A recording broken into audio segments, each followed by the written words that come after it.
চশমা museum, a house of world class, জলট্যাক মোড়, বহরমপুর মডার্ন হোটেলের সামনে। বড়ুয়া থানার অন্তর্গত আখিরাদিঘি এলাকায় পারুলিয়া থেকে কান্দিগামী সবুজ সাথী যাত্রীবাহী বাসের সঙ্গে 14 চাকার বালি বোঝা একটি লরির মুখোমুখি সংঘর্ষে চাঞ্চল্য ছড়ায়। দুর্ঘটনার জেরে বাসে থাকা শিশু ও মহিলা সহ অন্তত 14 থেকে 15 জন যাত্রী আহত হয়। স্থানীয় বাসিন্দা ও পুলিশ দ্রুত উদ্ধার কাজ চালিয়ে আহতদের কান্দি মহকুমার হাসপাতালে নিয়ে যায়। সেখানে তাদের চিকিৎসা চলছে।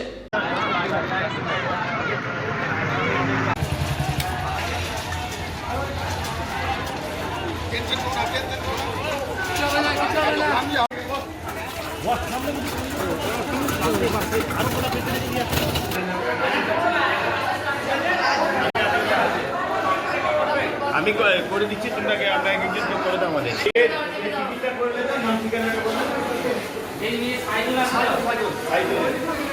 ছিল যে সামনাসামনি ধাক্কা, লরির সাথে ধাক্কা লেগেছে গো, মেলা ক্ষয়ক্ষতি হয়ে গেছে গো। কোথায় হয়েছে ঘটনাটা?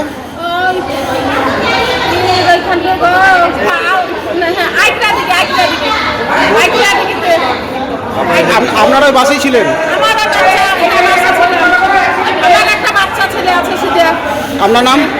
আমার নাম এরিনা বিবি, পারুলিয়া থেকে কান্দি আসছিলাম। পুলির ওখানে কাপাস জায়গাটায় সবুজ সাথী বাসের সাথে বালি বোঝাই ডাম্বারের সামনাসামনি ধাক্কা। ওখানে মোটামুটি 13 জন মতো জখম হয়েছে এবং 4 জন খুব আশঙ্কাজনক, ট্রিটমেন্ট চলছে, প্রয়োজন হলে বাইরে নিয়ে যেতে হতে পারে। মর্মান্তিক ঘটনা।